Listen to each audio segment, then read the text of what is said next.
In the previous video 3, we have seen for a given technical program or technical implementation, created one API or the layer of abstraction. We manage those APIs into the different ecosystem called API gateway. We have seen 3 advantages, right? One is abstraction. Second one is easy access. Third one is pre-checks and pre-actions before it reaches to the implementation layer. Since we use all the technology keywords here, let's call this bunch of deployed APIs as the technology APIs or first generation remotes. Currently, these technology APIs are not new to the IT world at all. I myself worked on one API application called OAG, Oracle API Gateway, in year 2011 and 2012. Before getting to the smart remotes or next generation APIs, let's discuss best practices needed for designing these technology APIs. What you have is the three-layered architecture. You have implementation, small interface, and another small program. We are calling it as API that is kept in the API ecosystem, different API gateway. When you call this API, the call will be propagated to your technical implementation.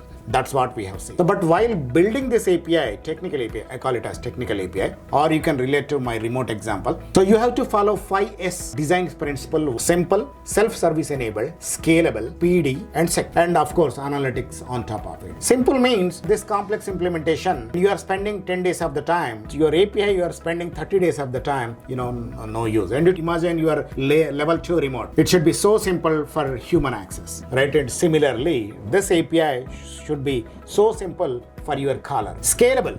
So one caller may call this one, or 1 million callers may call this one. This API should have the capability to handle that request. Of course, your implementation should be having the capability as well. But since these APIs are the front-end hosting programs, and they should be scalable. Third point, we will see self-service enabled. So when caller is calling this API, before calling, he will do that configuration, right? And by seeing the documentation, the caller should understand what is the documentation, how to configure that API, how to call that API easily. Self-service should be enabled. Let's see the fourth topic, speed. Assume your implementation takes 30 seconds of the time, but your API is taking 2 minutes of the time of no use.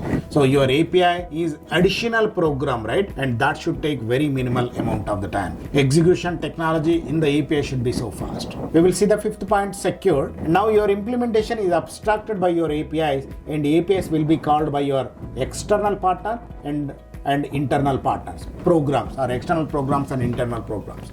You have to properly implement authentication, authorization, blacklisting, whitelisting, web service application firewall, everything you have to implement because they are in the open market right now. And of course, this A is also important. Analytics enabled APIs are so important right now. You have to take the feedback loops. You have to see the performance of the APIs and security threats of the API. You have to understand what is happening so that you can do the better models, right? That is so important.